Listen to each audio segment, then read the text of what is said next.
I never thought I'd be the type of person to throw away everything good in my life, but here I am, trying to explain how I managed to destroy the most stable relationship I've ever had. I'm Alara, 34, and this is probably the hardest story I'll ever have to tell. 7 years ago, I was a struggling single mom with 2 kids, working as a dental hygienist and barely making ends meet. My ex, Devin, was completely unreliable, showing up maybe once every few months to see the kids, usually empty-handed and full of excuses about child support. My daughter Lyra was 8 then, and my son Ronan was 6. They'd already learned not to expect much from their dad, which broke my heart every time I saw their faces fall when he'd cancel at the last minute. That's when Alistair came into our lives. He started as a patient at our practice, and I remember thinking how kind his eyes were when he smiled, even through all the dental work. He was 38, established in his career as an architect, and had this calm, steady presence that made me feel safe just being around him. We started talking during his appointments, and eventually, he asked me out for coffee. I was hesitant at first. Dating as a single mom is complicated enough, but Alistair made everything feel easy. He never pushed, never rushed, and most importantly, he understood that my kids came first.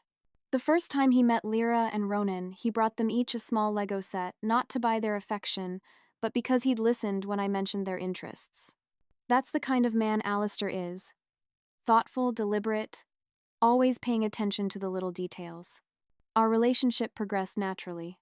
Alistair would come over for movie nights with the kids, help Lyra with her math homework, and teach Ronan about architecture through building elaborate blanket forts. Within a year, we were talking about marriage, and the kids were thrilled. They'd never had a consistent father figure before, and Alistair filled that role perfectly. We got married in a small ceremony, with Lyra as my maid of honor and Ronan as the ring bearer. Alistair surprised us all during the reception by presenting the kids with adoption papers, not to pressure them, but to let them know the option was there if they wanted it. I cried, the kids cried, and even Alistair's eyes weren't dry. It took another year of careful discussions, therapy sessions, and making sure the kids understood what it meant, but eventually, they chose to let Alistair adopt them. The first few years of our marriage were like living in a dream. Alistair's firm was doing well, which meant I could cut back my hours at the dental office to spend more time with the kids. We moved into a beautiful house in a great school district, and for the first time in my life, I felt completely secure. Alistair was everything Devin wasn't: reliable, present, and genuinely invested in our family's happiness. But somewhere along the way, things started to shift. Maybe it was when Alistair's work started getting more demanding, or when the kids hit their teenage years and needed us less. The changes were so subtle at first that I barely noticed them. Alistair would come home later, buried in projects and deadlines. Our conversations became more about schedules and logistics than connection. The passion that had once burned so bright between us seemed to dim to a comfortable but somehow unsatisfying glow. I started feeling restless, though I couldn't explain why. Here I was, living the life I'd always dreamed of, and somehow it wasn't enough. I began spending more time at the gym, telling myself it was about self-care, but really, I was looking for something to fill the growing emptiness inside me. That's where I met Zane, one of the personal trainers. He was younger than Alistair, with an energy that reminded me of how alive I used to feel. Zane started giving me extra attention during my workouts, offering free advice, and occasionally stopping by to chat when I was on the treadmill. He made me laugh in a way I hadn't in years, and I found myself looking forward to seeing him more than I wanted to admit. I told myself it was innocent, just friendly conversation with someone who happened to make me feel good about myself. But deep down, I knew I was playing with fire. I started scheduling my gym sessions when I knew Zane would be working, wearing my best workout clothes, and lingering longer than necessary after my workouts. Alistair noticed the changes in my routine but attributed them to my newfound commitment to fitness. He even encouraged it, proud of me for taking care of myself. The guilt should have stopped me. The memory of Alistair's face when he presented those adoption papers to my children should have been enough. But instead, I found myself creating elaborate justifications in my mind. Alistair was always working. We barely had real conversations anymore. I deserved to feel excited about life again. Each excuse felt flimsier than the last, but I clung to them like a lifeline, refusing to acknowledge the real truth. that I was about to make a decision that would shatter the beautiful life we'd built together. Looking back, I can pinpoint the exact moment everything changed. It was after a particularly intense workout session, and Zane offered to go over my fitness plan with me in his office. I should have recognized the red flags. The way he closed the door, how his chair seemed to inch closer to mine as we talked, the fact that it was almost closing time at the gym. But I didn't want to see them. That's when he kissed me. Or maybe I kissed him. Everything happened so fast, and I've spent so much time trying to rewrite the memory in my head that I honestly can't remember who moved first. What I do remember is not pulling away. Instead, I kissed him back with an intensity that scared me, all thoughts of Alistair temporarily erased from my mind. The guilt hit me the moment I got into my car. I sat there in the gym parking lot, hands shaking on the steering wheel, trying to process what I'd just done. My phone buzzed with a text from Alistair. Made your favorite lasagna for dinner. Kids are at study group. Date night? The nausea that washed over me was immediate and overwhelming. I drove home on autopilot, my mind racing with excuses and justifications. It was just a kiss. It didn't mean anything. I could pretend it never happened. But when I walked through the door and saw Alistair in the kitchen, wearing that ridiculous kiss the cook apron Lyra had given him for Father's Day, I nearly broke down right there. Instead, I smiled, kissed his cheek, and told him I needed a shower. Under the hot water, I made a promise to myself. It was a one-time mistake and it would never happen again. I would focus on my marriage, on the man who had given my children the father they deserved, but promises made in shame are surprisingly easy to break. The next day, I told myself I couldn't just stop going to the gym. That would look suspicious. So, I went back, thinking I was strong enough to maintain professional boundaries with Zane. I was wrong. What started as stolen kisses in his office evolved into coffee meetings to discuss my fitness progress. Soon we were meeting during my supposed lunch breaks at work. Zane made me feel alive in ways I hadn't in years. He was spontaneous, passionate, and completely focused on me in a way Alistair hadn't been in a long time. Lyra, now 15, started noticing changes in my behavior. "Mom, you're on your phone a lot more lately," she commented one evening while we were making dinner. "And you seem different. Is everything okay with you and Dad?" The fact that she called Alistair Dad without hesitation, even while questioning my loyalty to him, felt like a knife to my heart. I brushed off her concerns, but her words haunted me. My daughter was old enough to pick up on the subtle shifts in my behavior, and I was teaching her all the wrong lessons about love and commitment.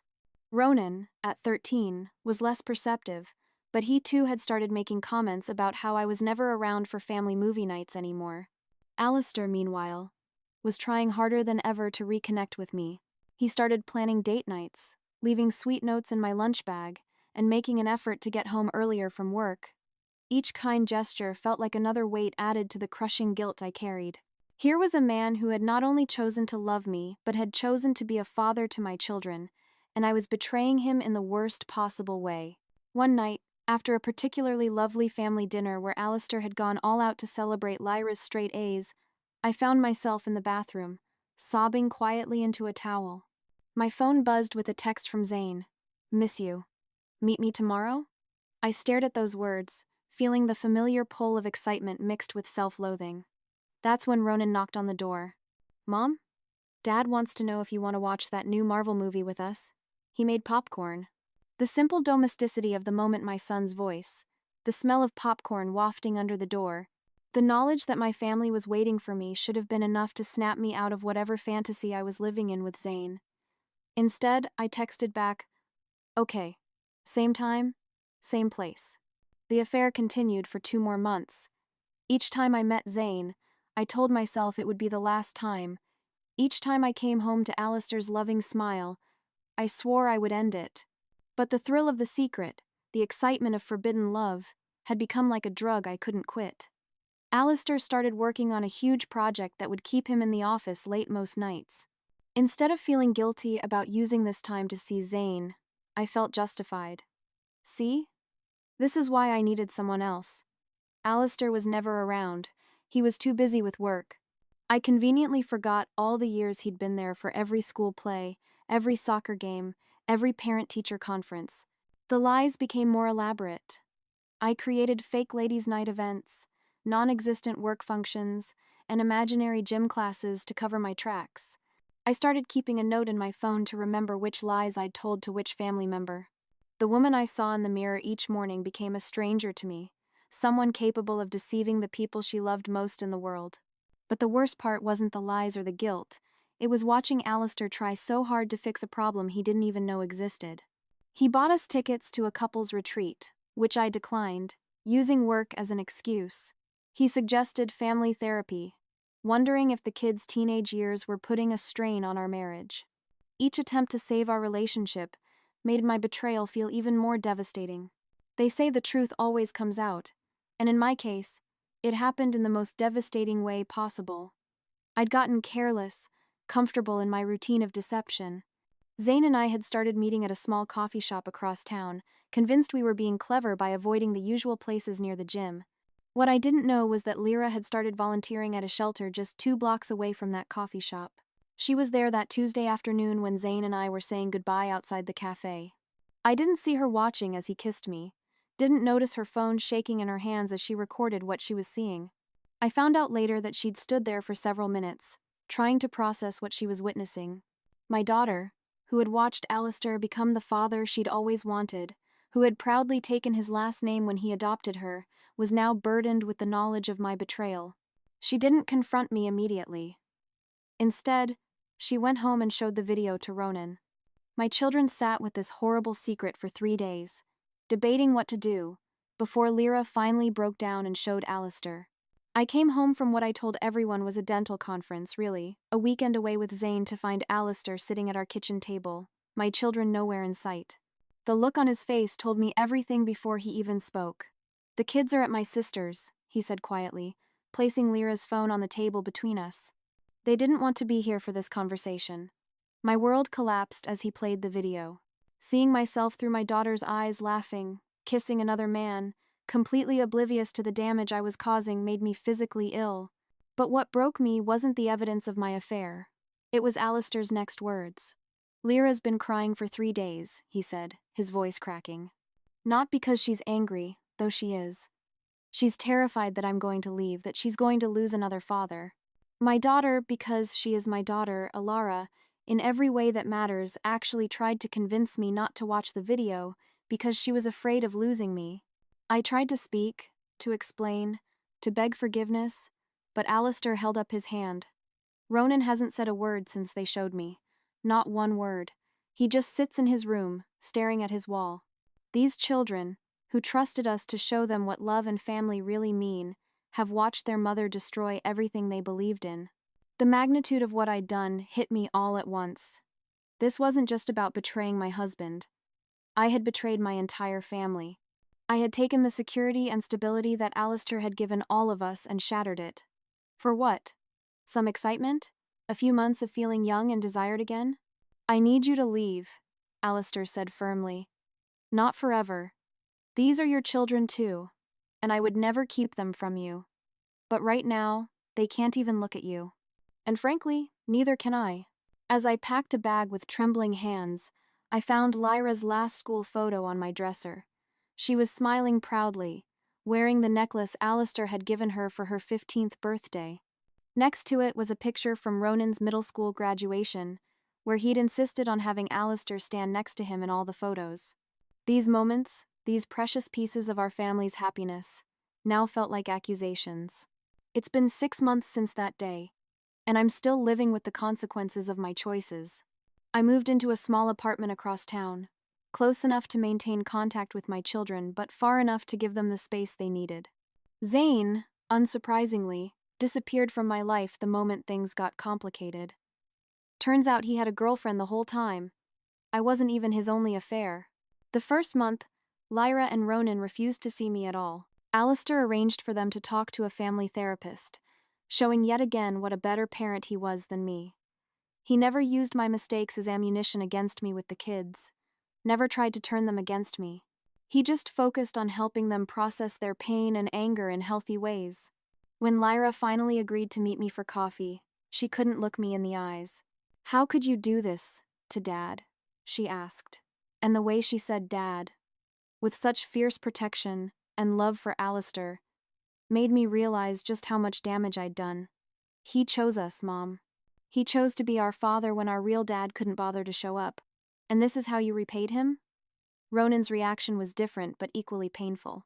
During our first meeting, he just sat there, playing with his food, before finally asking, was it because Dad worked too much?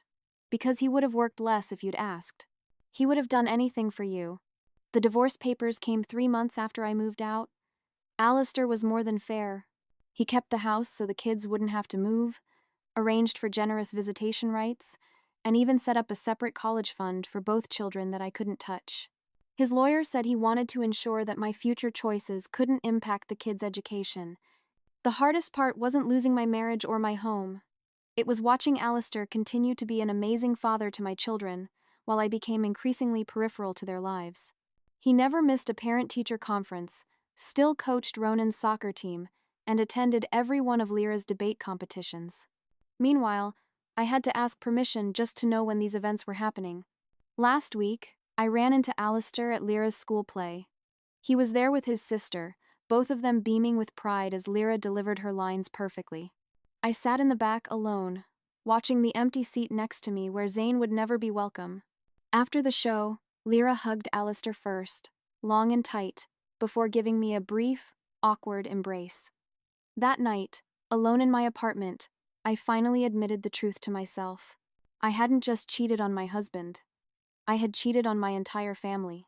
I had taken the most precious gift, a man who chose to love not just me but my children as his own, and thrown it away for a cheap thrill that meant nothing. Alistair texted me this morning about Lyra's upcoming birthday. He's planning a party, and while I'm invited, we both know it won't be the same as previous years. I won't be helping to decorate, won't be there early to set up, won't be standing next to him as we watch our daughter blow out her candles. Instead, I'll arrive as a guest in what used to be my home, bearing gifts and wearing a smile that hides my regret. The worst part is knowing that my children learned the wrong lessons about love and commitment from me. Despite Alistair's best efforts to shield them, they watched their mother destroy their family for a fling.